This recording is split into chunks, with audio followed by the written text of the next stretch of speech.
Okay, last one of these today. I picked out another topic, and again, you have to believe me that I haven't rigged it. That's a sum. And this is a huge topic, and in the last talk, I just mentioned something that's related to it, which is the biscuit tin and the biscuit. I'm going to do the kind of true, false, weird rant. Need a word for. So let's start with true. So here's the true thing. There is a chap called, or he was called, Ignacio, I don't know, I'm not going to bother with the Spanish spelling pronunciation. There was a chap called Ignacio Mat Blanco, and he was a Chilean psychoanalyst and psychiatrist. And he wrote a book which I haven't read. I've read little bits of it, but it's a big old scary read, called The Unconscious and Infinite Sets. And in that book, he talks about there being two kinds of thinking. One of those kinds of thinking he calls symmetrical. And symmetrical thinking is about all, the same, and forever. And the other kind of thinking he calls asymmetrical.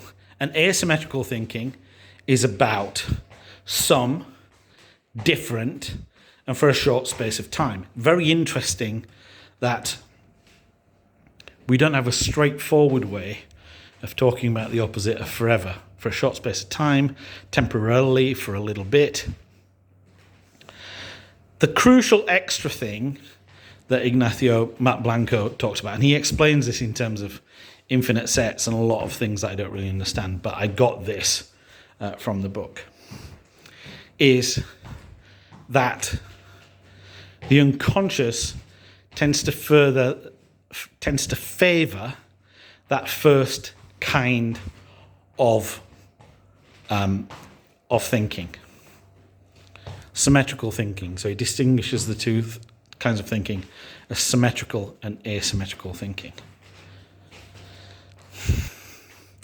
So what does that mean? Well, there are lots of aspects of it that you can talk about in everyday life. One of them is that, like, you tend to think that people have the same view of the world that you do, and that this is genuinely not the case.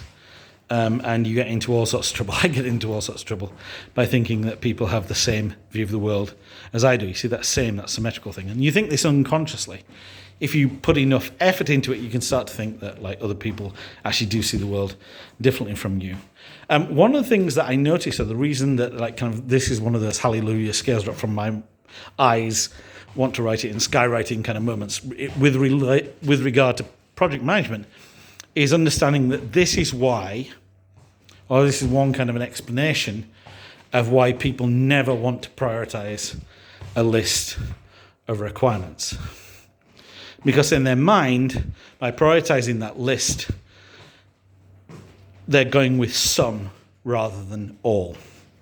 In fact, sometimes you're explicitly asking them to go with some rather than all. You're asking them to do Moscow prioritization with a won't.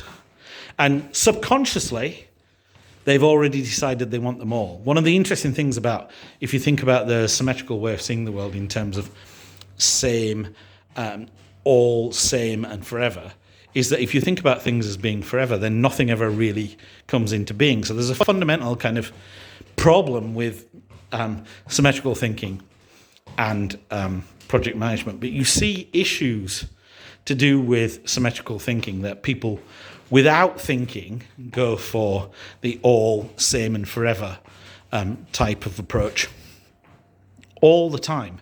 One of the things I need to mention here is that I think this is people's subconscious view of things. So, like, in areas where they have more expertise, they'll be a lot less symmetrical and a lot more asymmetrical. They'll understand that some things are more important than others, and that kind of like some things last for a certain amount of time. There's temporality to them. That all suppliers aren't the same. That all whatever widgets aren't the same or whatever. So, like, in their own particular area of expertise, they will probably be a lot more asymmetric. But in areas where they don't really understand what's going on, they'll be more symmetric. So that's the truth. That's the babbling about the truth. False. What's false? False is that there's much that you can do about this. I don't think there is. Let's say, yes, this is, once you've, again, like I did this with just one or the other. Once you've identified this problem, it's easy, then, you can just fix it. Now, I don't think it is easy to fix it at all, because this is always going to be kind of the initial state. What you always have to be battling against is the fact that people deal with the world in symmetrical ways. And so you're always trying to figure out ways of getting them to think a little bit about things in asymmetrical ways. So think about things in terms of some rather than all. Think about things in terms of for a little bit of time rather than forever. So one of the issues, it's just jumped in my mind here. So one of the issues is when you start to try and get things working, try and get working software, initial working software is really fucking rough and ropey. And also initial working software has cost a fortune. At the point where you start to see software, very often, you might have spent a third or a quarter of the budget. That might be hundreds of thousands, might be millions of pounds. And you've got a tiny amount of feeble working software for your money. And the subconscious is thinking, this is forever. This is all I'm ever going to see. So no wonder you get really bad reactions at that point. Or you get another reaction, which is, I don't want to see it until it's all there. Right, so that's another kind of subconscious reaction, a subconscious preference of all. So was that false? Yes. Weird.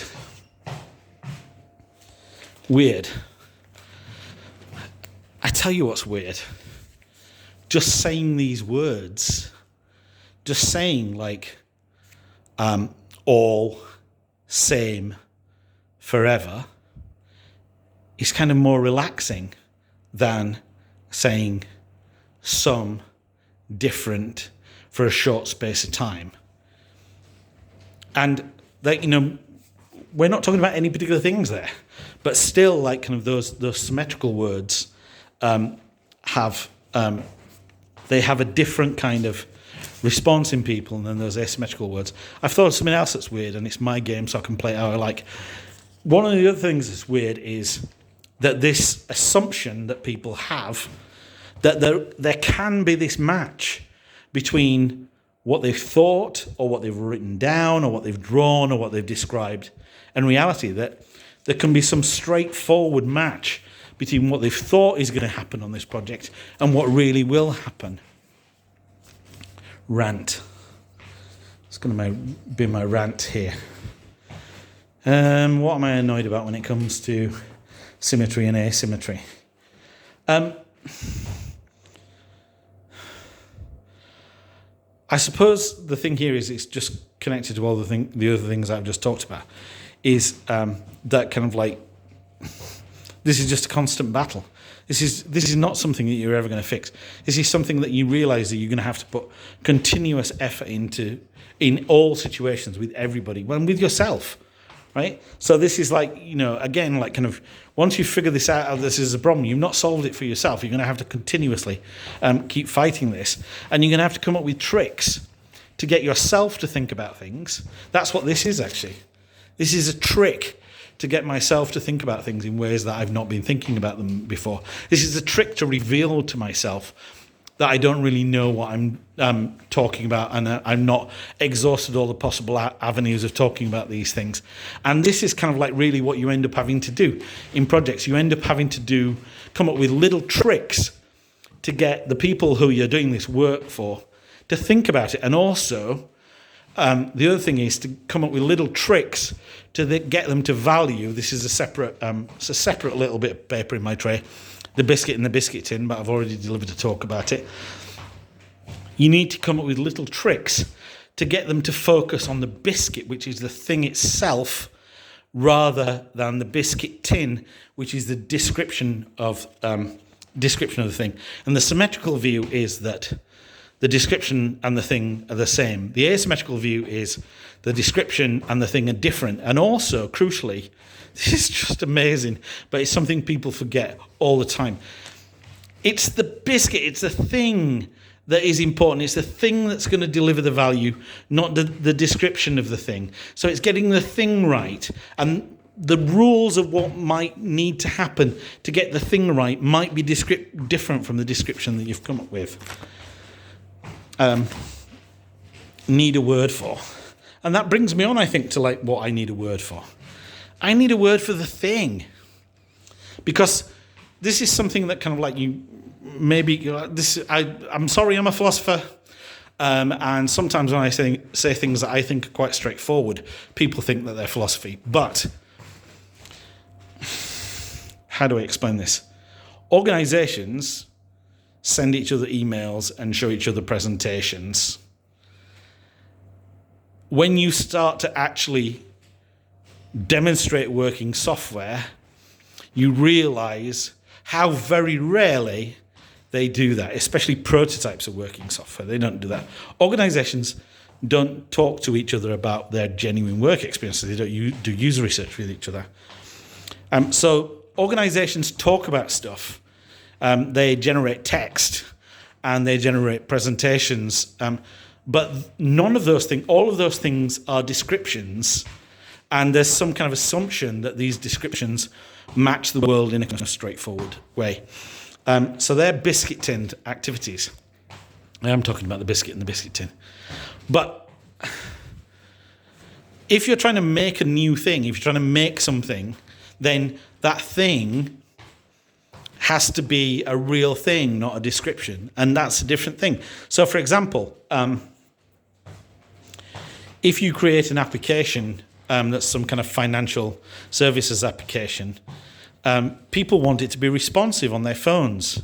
So there are aspects of making it responsive on their phone in terms of being able to deal with so many million transactions a second or whatever, and being able to do that securely, etc., which are to do with the thing. Yes, you can write down descriptions of it, but until you really understand what the thing is and how people respond to it, you're not really going to have engaged with what it is you're doing. And also, people will value things about the thing that you never thought of when you were describing it. So what I want a word for is the thing, a better word for it than the thing, because, and maybe this is kind of something that you're never really going to manage, but it's not all of the descriptions that you're implementing this project that are ever going to really deliver you the value. It's the actual thing itself.